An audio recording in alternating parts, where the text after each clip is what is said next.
भगवान ने उसका स्वभाव बनाया है। हमारा कर्तव्य ऐसे करना नहीं है, हमारा कर्तव्य उसको निकाल देना है, उसको उड़ा देना है।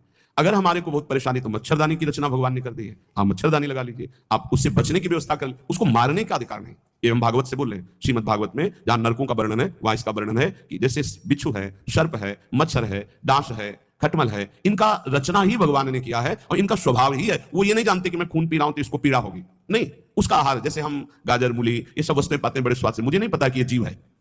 ठीक जीव वैसे ही वो है जैसे अन्य जीवों में है भगवत चैतन्य शक्ति। आप देखो मूली है हरी भरी ऐसे, और उखाड़ लीजिए थोड़ी देर में वो मुरझा जाएगी, अर्थात वो जीव गया जो मूली में था वो गया। अब वो जीव जीव आहार, जीव बिना जीवे नहीं। तो हमारे लिए जो शास्त्र सम्मत है उसे हम बड़े आराम से पाते हैं, मुझे पाप नहीं लगता। ऐसे ही जब मच्छर खून पीता है उसको ये नहीं लगता कि मैं किसी का खून पी रहा हूं, उसको लगता है मैं अपना आहार ले रहा हूं। अब उस आहार लेने में हमको पीड़ा हो रही है इसलिए उसको हटा देते हैं, उसको उड़ा देते हैं, हो गया उसका तो काम एक ही में।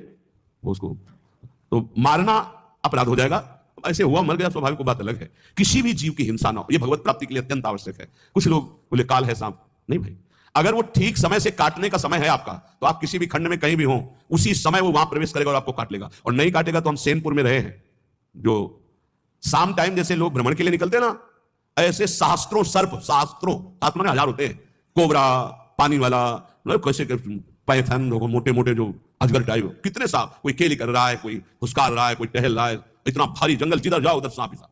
पद्मासन लगाए बैठे, बगल से उठा, पूरी हिम्मत से बैठे हुए कि अगर इसको काटने का समय है तो काटेगा, नहीं काटना तो बिल्कुल नहीं काटेगा, निश्चिंत। और सामने से निकल के खड़ा हुआ, अब अंदर से एकदम भगवदाकार लगती, प्रभु है, और नीचे क्या चला गया। ऐसा दृढ़ विश्वास था। और बीछी तो ऐसे थी जैसे काले चीटी चीटा घूमते हैं।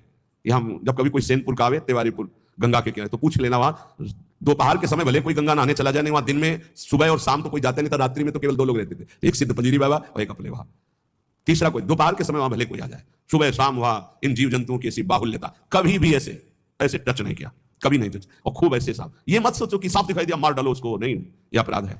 आप उसका निवारण कर दीजिए। आपको डर लगता है निकाल।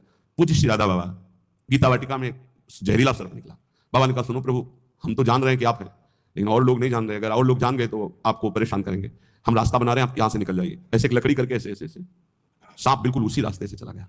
वो भगवत भाव से देख रहे हैं तो सांप भगवान है। अभी 10-12 वर्ष पहले की बात है, छोटी कुटिया में थे, तो हितधाम में जिसमें स्वामी शरण जी की कुटिया थी उसमें एक संत थे, वो 2 बजे रात्रि के हम उठ चुके थे, बाबा बाबा देखो कोबरा सांप आक्रमण कर रहा, हम तो अंदर से भाग आए, बिल्कुल हमका छेड़ना मत, अंदर गए, विशाल सब हाथ जोड़ा और कहा देखो आप जानते हो कि हम आपको कष्ट नहीं देंगे, हम ये बांस रख रहे हैं, लंबा बांस, आप इसमें लिपट जाओ, हम आपको बाहर कर दें। अगर ऐसा नहीं और ये उपद्रव करेंगे तो आपकी हानि हो जाएगी या आप किसी की हानि करेंगे। बांस आप सत्य मानिए, बांस के प्रथम छोर पर ऐसे करके आराम से उठा के राधा राधा राधा राधा बाहर